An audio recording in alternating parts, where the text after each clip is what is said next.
Hello, I'm Libby Hepburn and I'm going to follow Martin's presentation on the development of the Citizen Science Global Partnership by talking about one of the initiatives that we're running under its umbrella now.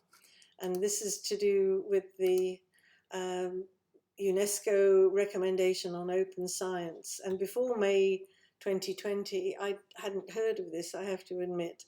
But we were invited by some of our UNESCO contacts to present a global view of citizen science in their draft recommendation. And when we looked at what they were proposing, we could see that this was a really important initiative, probably the most important initiative that's happened to science and particularly to citizen science that we've seen.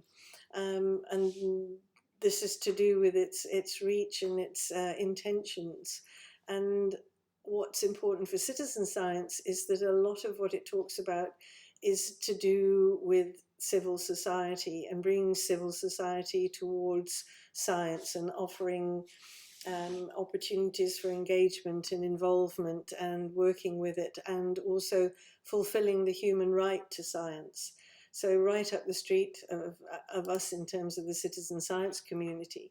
So we looked at this and we decided there is no one global citizen science community, nor one view to represent, nor one representative body. So we decided the best thing was to throw this open and see who was interested in being part of a community of practice to investigate the nexus of citizen science and open science, particularly with reference to the recommendation. And the best place for this was within the Citizen Science Global Partnership. And we were fortunate in that we'd been working for a number of years with a European model called We Observe, a model for developing communities of practice and working with them. And this model is interesting and really successful because it's all about co-creation.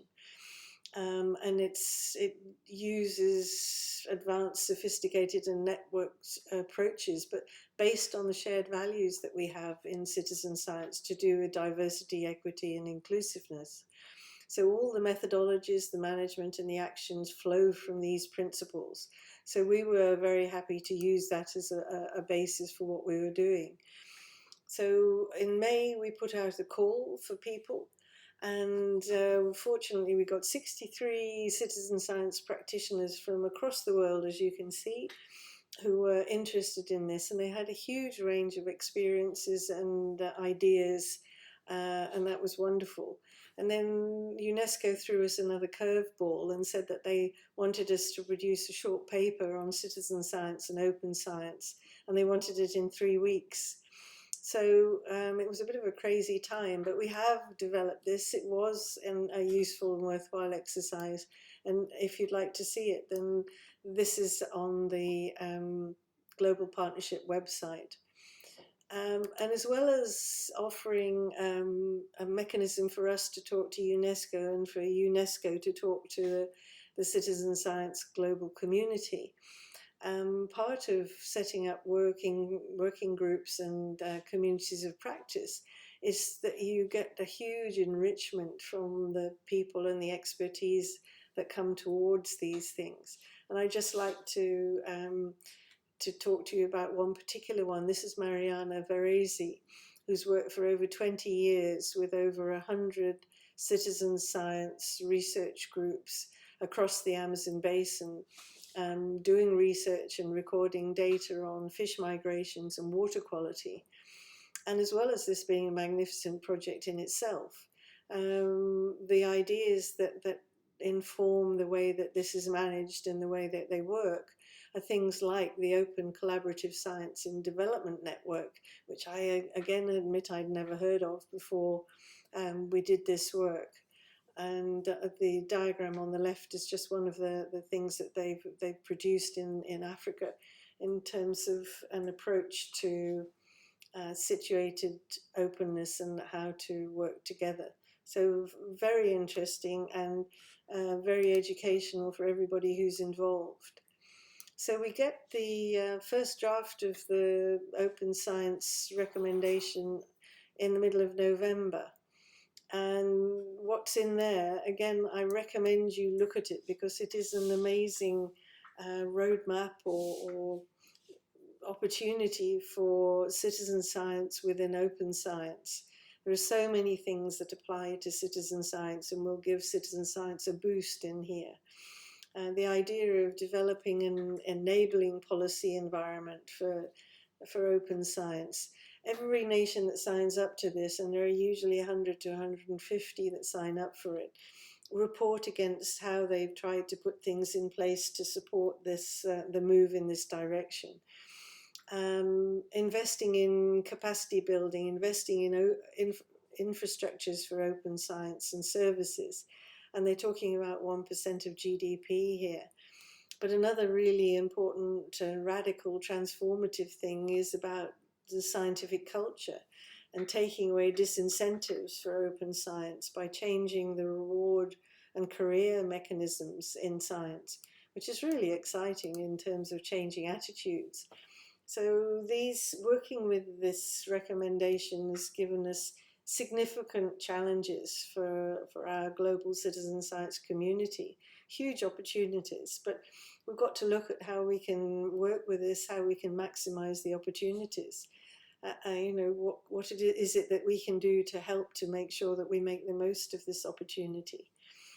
And one thing that's particularly emerging from what we're being asked to do these days is to support emerging and global South citizen science communities to benefit from the recommendation and from what happens in terms of that. And that's not an easy, but it's a really important challenge that we can be involved with. And how do we do this? Well, what's wonderful about citizen science and citizen science globally, and what we're seeing in terms of a lot of open science as well, is that the work that we do and the way we approach it is based on principles and values that we hold in common. And that the methodologies and management and actions from those, they flow from those principles. And that, I think, makes what we do really in alignment with what UNESCO is looking for in terms of its open science recommendation. So when we look at this in terms of what citizen science globally needs, it makes the work that we're doing to establish the global partnership even more relevant. It needs a hub for national and regional associations to collaborate. We want to promote our advanced networked approaches. There needs to be a bridge for major global initiatives to the civil society, and channels for discourse across sectors and boundaries. And we want to represent and enhance the interests of all levels of practitioners into the mainstream science. And we want to promote opportunities for scaling and spreading citizen science and global standards, guidelines and tools. So before I go, I'd just like to give you a couple of questions, not for answering now, but I'd love you to have a think about how you might respond to the opportunities for the US citizen science in the UNESCO recommendation, and how we and you can maximize opportunities, and how the global partnership can translate your achievements more widely.